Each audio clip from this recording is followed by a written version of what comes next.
We're live. All right, so today's date is January 5th, 2021.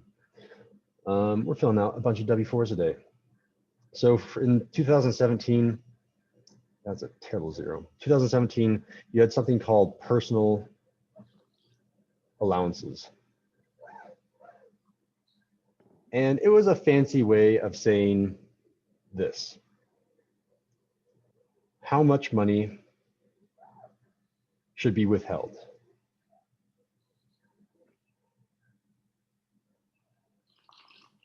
Withheld each paycheck.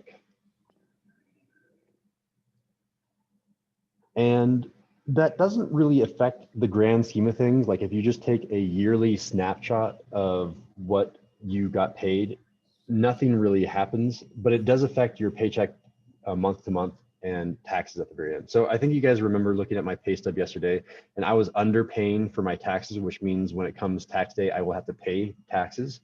This is kind of like the same thing, except it's a lot more confusing. So in general, let me write down this one rule to help guide us through personal allowances. Here's your rule. Your rule for personal allowances is more allowances means lower withholding. I'll do a little arrow that goes back and forth. More allowances goes back and forth with lower withholding.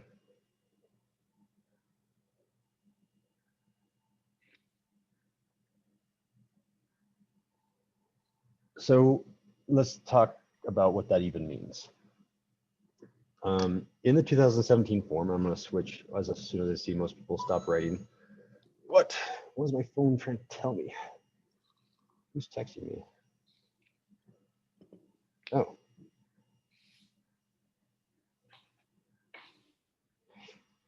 Gunner, it's Rena talking to me.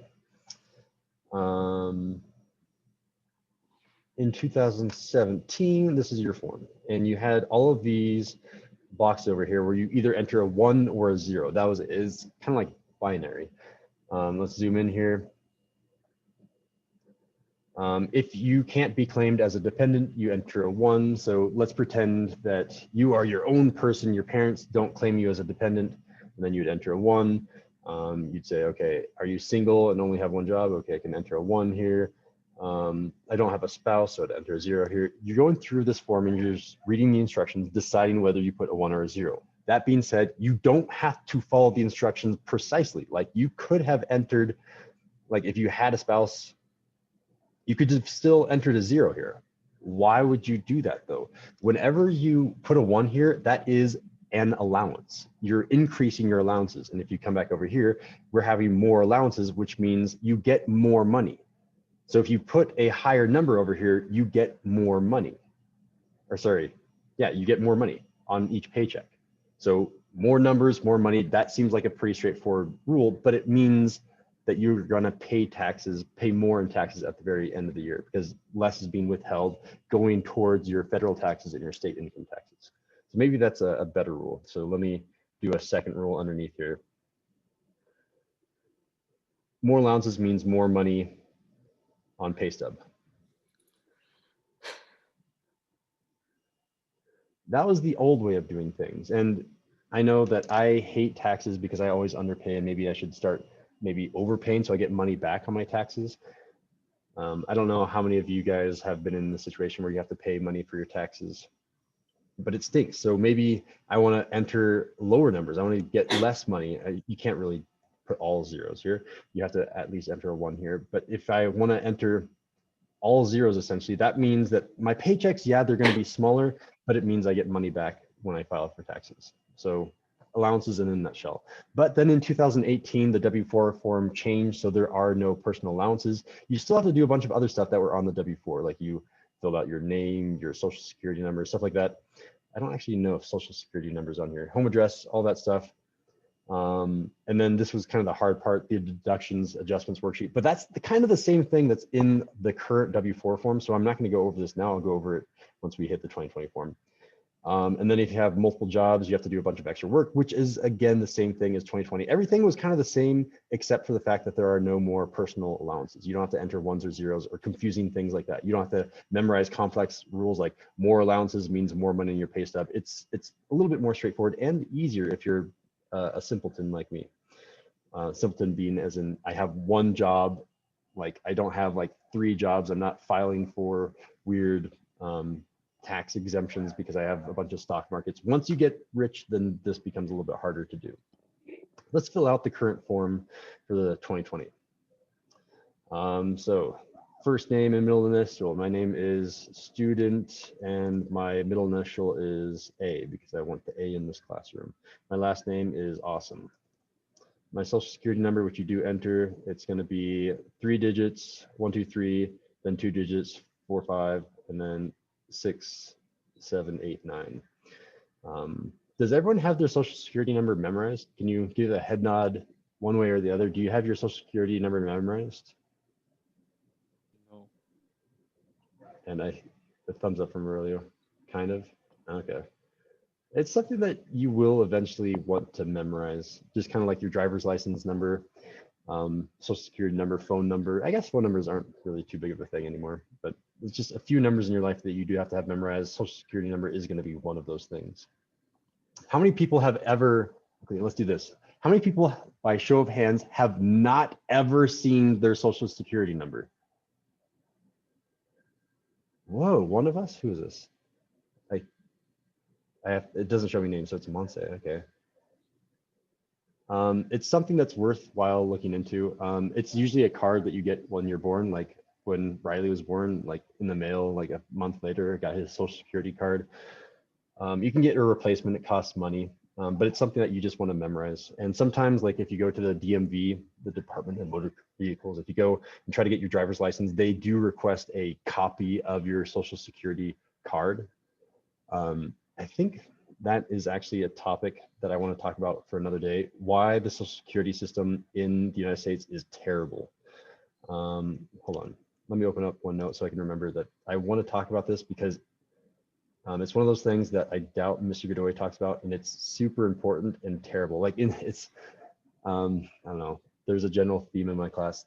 We have terrible systems. So social security numbers versus social security system. They might be intertwined, we'll see. Address, I don't know. You'll make up 1, 2, 3 over the rainbow. And then you'd be Lee, Vining, California, 93541. Okay, cool. So we're gonna pretend that we're still single. And we're going to be kind of simple people. We're not going to have more than one job. I'm going to assume that most of you guys are going to be just working like a summer job right now, or maybe once you graduate high school, you're still going to be working one job. If you have more than one job, then this form becomes a little bit more difficult. So I'm not going to check this box. I only have one job. I'm coming down here to step number 3, dependent. So I haven't defined this word, but it's worthwhile doing. So let me come back over here to our notes. Time to write some more stuff, kids. What is a dependent? I'll just write down the question. What is a dependent? It is someone who depends upon your wages in order to survive. That is the easiest way to say it. So someone who, I would say completely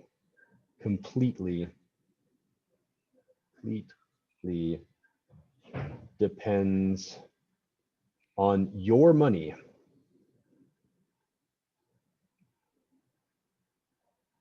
to survive. So the really big one here is kids. Like if you have children, can't spell children that are like, I don't know, 8 years old. My son, for example, 3 years old. He's not working a job. I don't know if you knew that. He completely depends on me to survive. If I do not have a job, he goes hungry. So he is a dependent of mine. But there are other types of dependents. And It's a little bit finicky according to the US legal system, but generally speaking, other things are family members.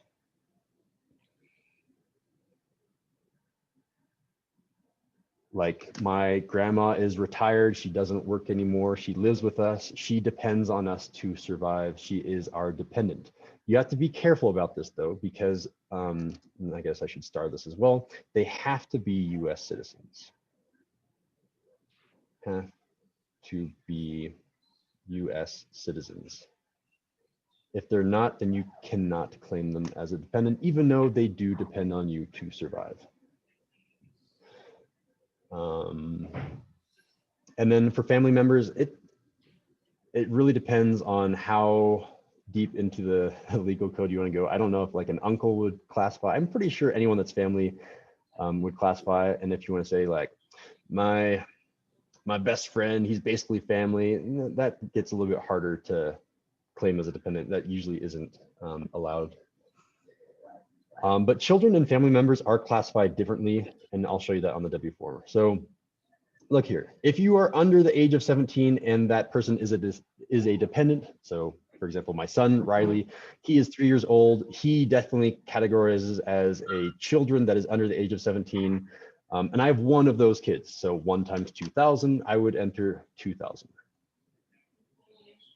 Most of you guys would probably enter 0 because you don't have kids under 17. And then other dependents. So if you have a grandma or something that is dependent upon you, not a kid, but still dependent upon you, $500, okay.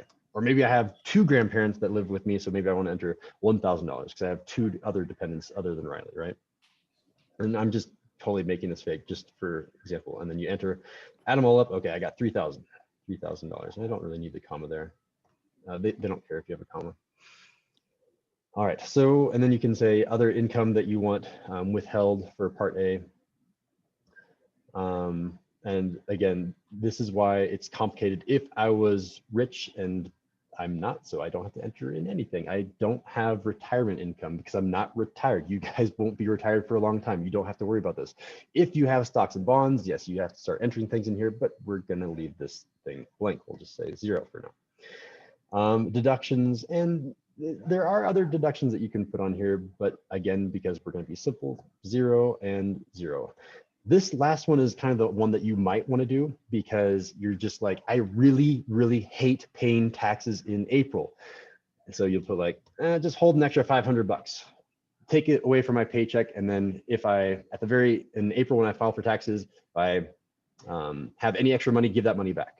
That's where this extra money is going. So maybe you do want to put something there, but typically, again, we're going to be as simple as possible. We'll say 0.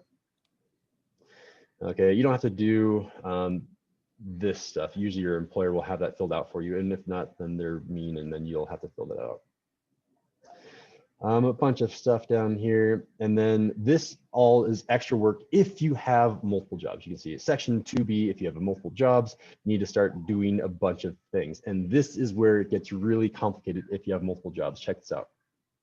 So if you have 2 jobs, you come all the way down here and you have to use a table to figure out exactly what to use. And I don't want to get too much into depth. I'll just let you know it is kind of difficult, but you can see like the lower paying job goes over here, the higher paying job goes over here. So maybe I have my teaching job, which is between $40,000 and $499,000. So I'm in this row, and then I come over here and maybe I had my job at Elixir that last summer where I made, it was actually under $10,000. So that secondary job, I would only enter 1,020 for it.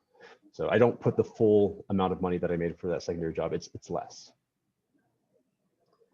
And that's only if I was in the married jointly. So maybe I would have to actually come down here for my example to do the single or my married and filing separately. There are different tables. Just know that there is a way to do that, and it's kind of hard. Yeah, and you can do 3 jobs as well. That's section 2. I'm not going to do that. Let's skip over that. Number of pay periods. So if you're paid weekly, it's 52. For my job here at the school, it would be 12 because I am paid once a month. And then it tells you instructions. You divide the annual amount on line 1 or 2C, blah, blah, blah. I'm not going to follow these steps because I don't have 2 jobs. Deductions. This is kind of cool and stuff that I'm going to be adding to the notes. So be ready to start adding stuff to the notes. Okay, in my example, let's pretend that I'm single so that I'm more like you guys. 12,400. So enter 12,400. And if I want a comma there, I can. It doesn't matter.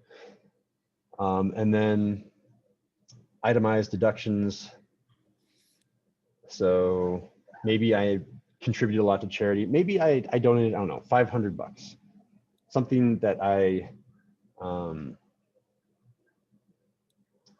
yeah, but you have to also add in taxes. I'm just reading the instructions. So do I have any mortgage interest? I actually do. So that would be something that I would add on here. Did I donate to charity? Maybe I didn't do that because maybe I'm mean, I'm a Grinch. But taxes, this is going to be kind of important. How much money in taxes are you being deducted? And again, I would have to come back to my pay stub, which is, let me open that back up. That's under my downloads, pay stub. So you can see that, and this is to say, it's going to be yearly taxes. So my federal taxes are definitely going to max out because my, let's see, 6,000 times 10, and then times, what is the percent for federal? It's 0.22. Yeah, so it's over $10,000. So I would max out this, and I would say, okay, so I would say 10,000. 10, I'll put a comma so I can see it clearly, $10,000. And then let's pretend I'm done with all that. Let's come down here to, I didn't do any state taxes, so I'm cheating a little bit. Let's skip down here to line 3. If line 1 is greater than line 2, subtract. And if line 2 is greater, then I enter 0. So notice that I have to enter 0 here because 10,000 minus 12,000 is a negative number. So there's actually no deductions that I can claim here. Notice, and this is kind of the key point, that because I have such a low number, 12,400, that if this number was, I don't know, 14, let's just make up a number. Let's say 20,000. I could actually have a deduction here of, what would that be? $7,600. And then I come back up to 4B. I have to go back to the very top and say, blah, blah, that's going to be 0. Add 3 and 4 together. I'm just reading the rules here. It says add 3 and 4, 0 plus 7,600, 7,600. And then I come back and enter that in up here. So 4B, scroll to the top, 4B, and it says, okay, deductions, 4,600.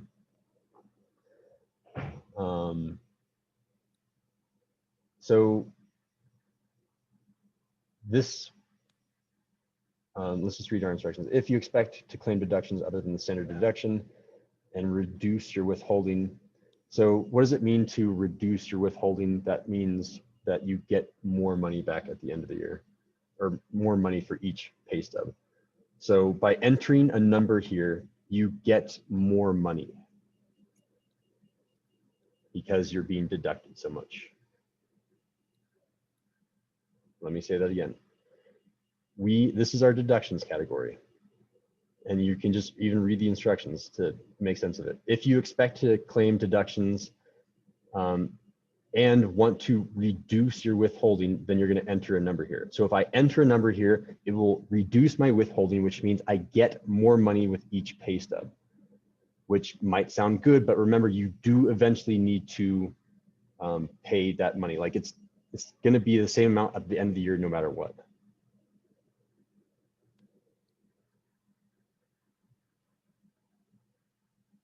So I'll come over here and add that to our notes for deductions. And then we can basically be done with the notes a little bit early. Deductions. Currently it's section 4. Section 4. And it's optional.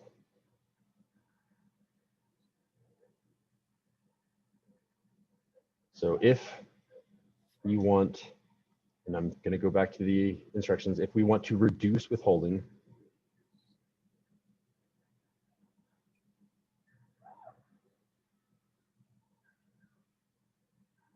and I'll put in parentheses here what that means. Reduce withholding means more money on each pay stub.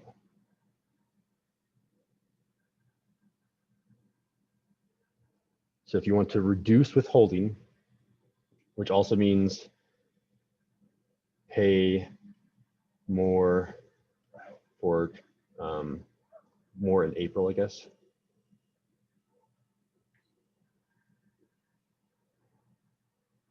Then we can enter in money.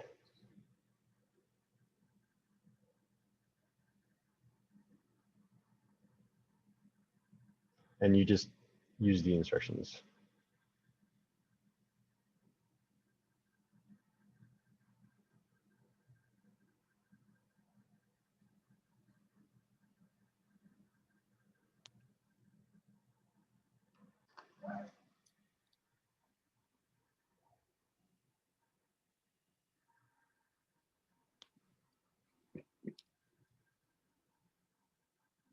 And like, because we kind of glossed over or didn't do the 2 jobs or 3 jobs or anything like that, we're now done. We filled out our W-4. You give that W-4 to your employer, they hold on to it. Your employer will have to do taxes first. They will send you a complete version of the W-4 that you can use on your taxes. Usually you have to upload like a picture or at least enter in that information depending on what system you're using. And then it's kind of automatic from there. By the way, when you file for taxes, I think, when is our unit coming up for taxes? I think it's like unit 7. When do we say that? Yeah, unit 7 is taxes. I'll talk about it a little bit more in depth on how to do taxes, but the TLDR, the too long didn't read the notes or anything, didn't listen to Mr. Sindel, is just find a free program to do your taxes unless you're like a multimillionaire, in which case hire a proper person. Cool. Well, we now know how to do our W-4s. Are there questions before we end notes?